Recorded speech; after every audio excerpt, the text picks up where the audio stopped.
Ce bidadi ruiné au RS à cause de Boba, réclame 10% du salaire de son ex Léa Améry. Cela fait maintenant plus d'1 an que Boba s'est ligué contre ceux qu'il appelle les afflux voleurs. Dans sa ligne de mire, les candidats de télé-réalité qui gagnent un certain revenu avec les placements de produits.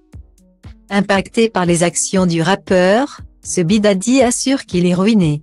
Alors, pour pouvoir subvenir à ses besoins, le jeune homme s'est arrangé avec Léa Améry, son ex-petite amie qui cartonne sur la plateforme Main. Il est vrai que les placements de produits n'ont plus la cote chez nos stars des réseaux sociaux. Dropshipping abusif, commandes jamais reçues, publicité mensongère, les influenceurs sont pointés du doigt. Mais également la gérante de la plus grosse agence en France, Magali Berda. En effet, pour la directrice de Shona Events, Boba qui s'en prend également à Dylan Thierry irait trop loin. Jusqu'au cyberharcèlement, pour voir sa rivale couler, et ses clients avec. De moins en moins payés par les marques, car les influenceurs ne font plus recette. Certains doivent trouver des solutions de repli pour continuer à assumer un certain train de vie à Dubaï, en France ou aux États-Unis. Si Nicolas Lozina et Simon Castaldi reprennent les bookings dans des clubs ou dans des restaurants, d'autres tentent de gagner leur vie dans des livres Tito comme son ex-meilleur ami Lance et Théo.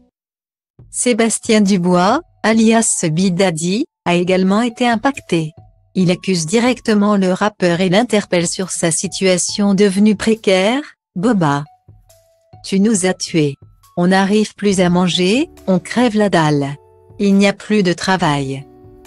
On est ruiné, c'est la MRDE, on est au RSA. Je suis en train de craquer. Alors, pour s'en sortir, le candidat de télé-réalité fait la plonge dans un restaurant. Puis, considérant que son ex-petite amie Léa Améry a percé grâce à lui, ce bidadi exige sa part du gâteau. Alors, il rédige un contrat et lui réclame 10% de ses revenus.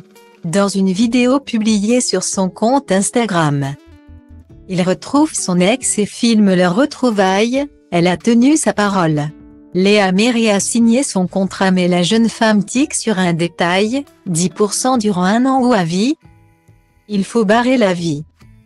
Lorsqu'il était en diffusion, le candidat de télé-réalité partageait ses aventures en story Snapchat. Malheureusement, ce dernier a été banni par la plateforme, tout comme Jazz et Laurent. Il a donc perdu sa principale source de revenus. Loin de se laisser abattre, Seba a pris les choses en main et a décidé de créer son propre réseau social. Après des longs mois de travail et un bel investissement, il a enfin présenté WeScoop à ses abonnés. Dans ce nouveau réseau social, qui comprend un flux de photos comme Instagram et des stories comme sur Snapchat, les utilisateurs ont la possibilité de s'exprimer librement puisqu'il n'y a aucune censure, dans les limites raisonnables.